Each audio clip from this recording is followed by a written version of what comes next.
Good afternoon, boys and girls. It's Mrs. Hughes and good old lamb chop. Today is Tuesday. It is April 14th. It's a beautiful day out. Yesterday was horrible. There was nothing we could have done. And I don't know about you guys. Lamb chop? He was a little scared. He wanted me to tell you something. Wait a minute. Let me see if I got it right. You know what? He didn't like the wind. It was very windy. Did you guys think it was windy? It was, I know. But everything's okay today. It turned out to be a nice day now. That's the important thing. Boys and girls, today I have a wonderful book. We chose it yesterday when it was raining out in our collection at home. It's called The Word Collected by Peter Reynolds. And it's about a little boy who absolutely loves words. And you know, I like talking, and I love looking at words too because I learn new things. And lamb chop, he's given it the okay. And Peter Reynolds is from Dedham, Massachusetts. Yeah, he's a Massachusetts guy, the author and the illustrator. And he also wrote The Dot, Say Something-ish. And this book, I think you're going to like it. So here we go.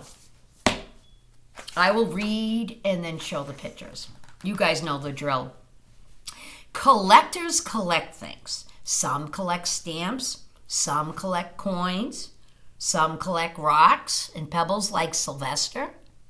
Some collect art like Mr. Chen and Miss Shanks. Some collect bugs. Some collect baseball cards. Some collect comic books. And Jerome, what did he collect? Okay, so the boy's name is Jerome, and there's the picture of all the kids with what they collect. So now we know the name of the main character. This little boy here is Jerome. Let's find out what he collects. Wait a minute. What? He thinks he might collect lambs. Lamb chop. I mean, how many times am I going to tell you? It's not always about you, buddy. You know, collecting lambs, you'd have to have a farm. I know you're just being silly, right? Whoops. There you go. All right, so let's see what Jerome collects. Jerome collects words. Wow, that's beautiful. I got to go very easy. It's a hardcover book here. He collects words. Look at that. And it says wonder. His first word is wonder. What does it mean to wonder? To imagine. He collected words he heard from other people. My trip to Peru was perfectly pleasant. Certain words caught his attention. So this person's talking about a trip to Peru, and it's highlighted here in red. And now that word caught his collection. Jerome is writing it down. Peru. Certain words caught his collection. He liked the sound of it. Yep, I pay attention to words that are different. He collected words he saw. Certain words jumped at him. Now, that doesn't mean jump like a frog. That means caught his attention. So, certain words jumped at him, and the word that jumped at him here is willow, like a willow tree. And he wrote it down, and he collected words he read. Certain words popped out at him. Now, that doesn't mean popped out like popcorn, but it caught his eye. And here is Jerome reading The Wizard of Oz, a classic and a great movie, and the emerald, that emerald city, the green, that caught his eye, so he wrote down that word. What do you think, lamb chop? Oh, wait a minute. He doesn't like the Wicked Witch, I know. None of us do. I know. I understand, buddy. The Wizard of Oz, that witch is kind of scary. Short and sweet words and two-syllable treats. So the words he said was spark, bloom, drift, and dream. I love dream. And treasure, motif, whisper, candid, and glimmer. A two-syllable treat. 2 syllables. Glimmer. Motif. Candid. See? Candid. And multi-syllable words that sounded like songs.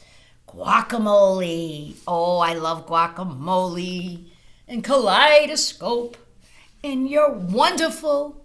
and the symphony for Miss Grosky's brother, and geometry for my math friends. Those are multi-syllables. Not like dog, multicultural. And words, he didn't even know what they meant, but they were marvelous. This word is marvelous. And he learned aromatic, effervescent. Those are just beautiful words. And there were words and sounds that suited their meaning. So you guys tell me, this sounds like molasses, Tyrannosaurus Rex, yeah, T-Rex, torrential rain like yesterday, smudge, when I make a mistake with my crayon, and bellow like a lion. Look at all these words that make sounds, and they actually they're suited for their meaning. So you say it, and it actually explains it. This definitely looks like a T-Rex. It doesn't look like a cat. Mrs. Hughes, come on. It's a dinosaur. Get with the program, lady. I'm just checking. Uh-oh, wait a minute. It's this time we always ask you if what, Lamb Chop? He wants to make sure you're listening because words are important. Are you listening? Are you listening? I think they're listening. Good. Because you get smarter when you listen to words. Jerome filled his scrapbook with more and more of his favorite words. There's the word breeze and Henry and lore and potential and wings and soul. These are all beautiful. These are all Henry's words, Jerome's words. And he's got tons of books here. And it said Jerome started a collection. He began organizing them, dreamy science, action words, poetic words. And so he combined them and he classified them into subjects. That's what collectors do. We put things in order. All the science words, all the math words, all the animal words. Jerome slipped, when everything went flying, all his words went flying. Oh no, Lammy. What's going to happen? SpaghettiOs. As he began to pick them up, he noticed that they jumbled. Jumbled means kind of got into entwined. Big words were next to little words were next to big words, sad words were next to dreamy words. And so now they all kind of got together and they paired up here. Just like we do when we learn how to read, we put things together. There's connections in a relationship. Jerome began stringing words together, words he had not imagined being side by side. So boys and girls, this is the steps in reading. First you learn the words, then you put the meaning together. He whispers symphony, electric peace, savor dreams, cascading stars. And look at this. And he took clothespins. Boys and girls, you could do this at home. Yeah. If you guys have clothespins at home, you could write some words and put them together in a string. Make a strand of words, a sentence. He used his words to write poems. Romeo, Romeo, wherefore art thou, Romeo? One of my favorites. He used his poems to make songs. And they moved and they delighted. All those beautiful songs that we like. 10,000 years and the songs we sing in school. Because the words are poetic. They flow with music. And some of his simplest words were his most powerful. Look at this beautiful word, powerful. And these two friends, guess what it says in the bubble here? I understand. Those are huge words. I understand means that you have empathy. I'm sorry. Thank you. You matter. And these are very important. You matter, boys and girls, to me, to your family. And I'm sorry when I do something wrong. Like when I forgot PJs for a lamb chop. And I say thank you to show I appreciate and I have gratitude. Yeah, I hope you remember. These are very important words. Lamb chop also wants you to know his favorite word. I think, what is it?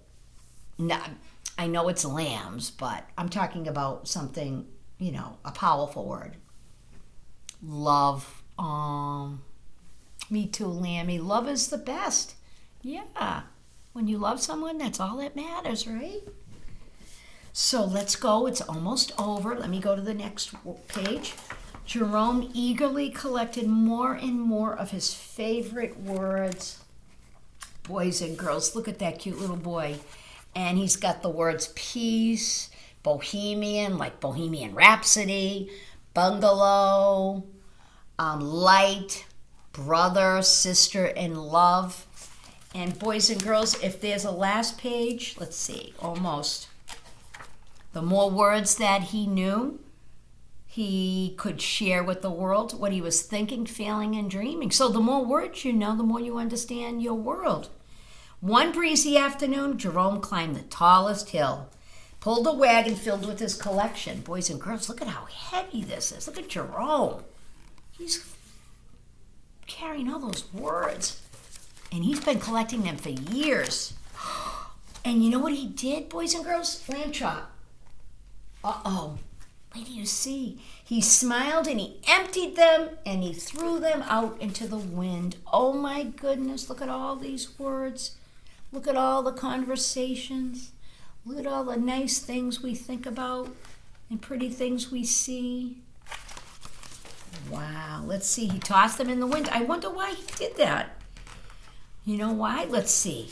He saw children in the valley scurrying, collecting his words. Oh my goodness, what a beautiful sight. All his friends from Lowell Community Charter. Look at this, boys and girls. They collected the words. They put them together. He shared what he knew. That's why knowledge is powerful. And then in the end, on the last page, it says, reach for your own words. Tell the world who you are and how you will make it better. From Peter Reynolds, the author. So he's encouraging you to take your words, put them together, and share them with your friends and family and people out there. And that's what we make a great world that way. Good story. 2 thumbs up. Lamb chop, can you give me your thumbs up? He's got little thumbs. Yay, that was a great story. And so, boys and girls, what's the message today? Well, the message is collections in words. And reading every day is what you need to do while we're out of school. Because the more words you know, the smarter your brain gets. It grows. Yep. Your brain always grows. And Lamb Chop and I want you to know that we grow when we are with you. Because when we share words, we share them with you because we love you. So have a great day. Lowell Community Charter kids are the best. Adios, amigos. Kisses from Lammy. And I'll see you guys tomorrow. Adios, amigos. And my favorite word, love.